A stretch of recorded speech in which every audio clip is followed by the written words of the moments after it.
Hey, welcome to Soul Care with Tisha. Today's topic is all around parenting. The question was that I received from a viewer. It wasn't really a question, it was kind of like a statement or a topic wanting to talk about parenting, the day to day struggles of being a parent. And so I'll first say, I'm going to talk very much in general because I think, at different stages or ages of growth for children, there are different struggles that you may encounter, right? And so, if you're dealing with a toddler, if you're dealing with an infant, if you're dealing with an elementary school's child, if you're dealing with a teenager or an adolescent, like there are different struggles that you'll have at that time.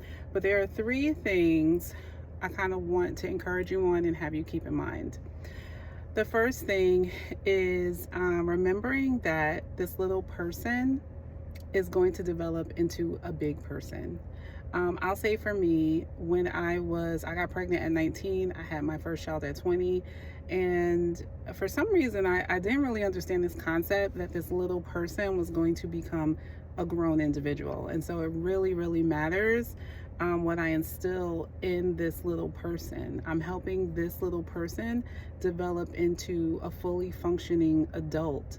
And so I just could not conceptualize that. I was very much in surviving mode when I was raising all of my children, and I have five. So I'm a mother of five. Four of them are adults. One is a teenager, and I have two grandbabies that are toddlers.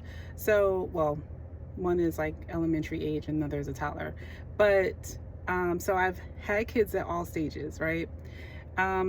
So I want to lead with that because I think that is important. That should guide how you discipline, how you spend time with, how you cultivate, all those things, right? But I also want to acknowledge that some of us are dealing with so many different challenges as a parent.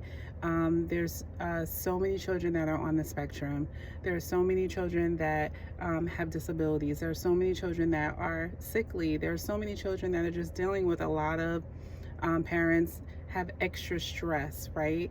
That comes along with parenting that probably was not expected.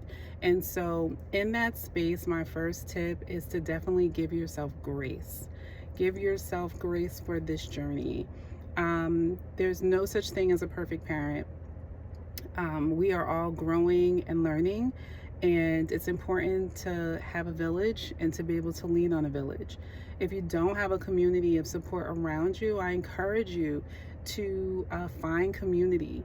Join Facebook groups, join mommy groups, join, I don't know if they still have like I don't think they still have like the chat or the discords or whatever, but join those things. Find yourself in a community of other parents that have children around the same age, or maybe children that are a little bit older than yours, so that you can support each other and find community in that space. There is a plethora of books. Educate yourself. The other tip that I want to share with you, or the thing, it's not really a tip, just really some psychoeducation, right? Children's brains take 26 to 27 years to fully develop. So the human brain, right? So when you're dealing with children at certain age levels, their reasoning side of their brain has not fully developed. It's not going to be fully developed until they're 26 or 27. I think the younger age is for girls and the older age is for boys. What that means is that the part that develops first in a human is the motor ability, the motor skills, being able to move, being able to cry, being able to do these things.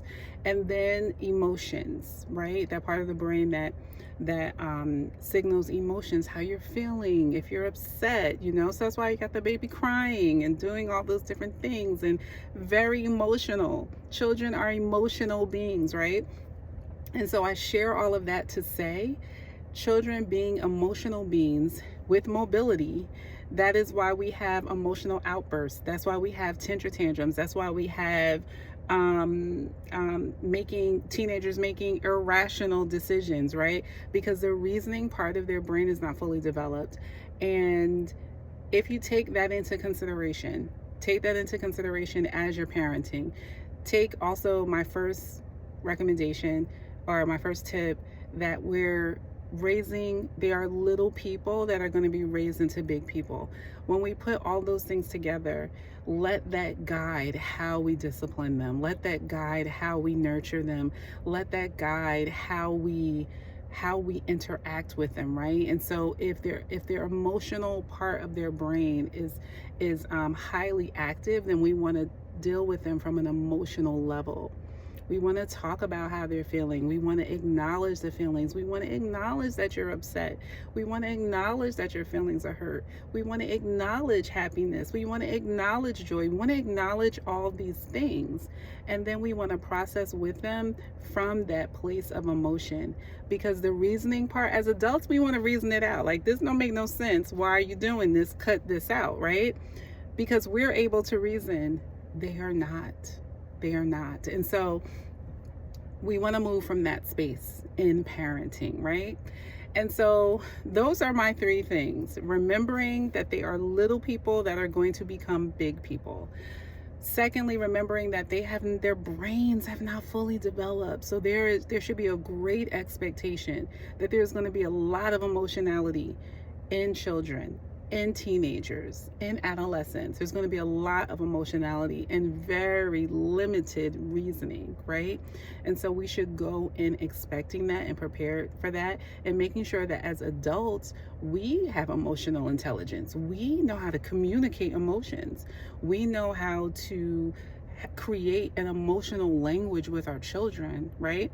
And so there is work on our end that we may have to do, because a lot of us didn't grow up with that either, right? And so we're still very much trying to figure that out. So as a parent, I encourage you to pour into you, to get the resources, the therapy, the work that you need, so that you're able to communicate and interact with your child from an emotionally intelligent space, right?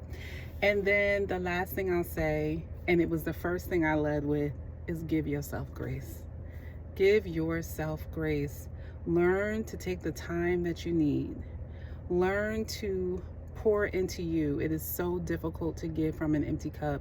And I know that it may be difficult to always find the time. If you got to get up earlier, if you got to go to bed later, if you got to take a walk, or listen to a meditation, or do some deep breathing on your lunch breaks before you get out the car to go into the house. If you have to set a particular time and get a babysitter and say, this is my self-care rejuvenating time, take it. Make sure it's time that actually rejuvenates you. Make sure you're doing something that actually pours back into you. Make sure that you're doing it as frequently as you need to do it. Make sure that you're carving out that time, because parenting is a lifelong journey. It is one of the greatest responsibilities and gifts that you will be given. And it is so important, because it sets the children up on a trajectory for life. This is how they learn how to interact. This is how they learn how to behave. This is how they learn how to love. This is how they learn how to show up. It's in this relationship, right? And so it is such an important relationship. It deserves our time. It deserves our patience. And we deserve grace as we're navigating and going through it, for all the other reasons that I mentioned before, because there's so many different intricacies for each one of us that we're dealing with, right? Whether you're a single parent, you're co-parenting, you are doing it together with your partner, however it may be, it is still such an important role that we take on. And so we don't always get it right. You're not listening to a perfect parent, right? And so I just want to encourage you in all of those things, and I hope that this was helpful.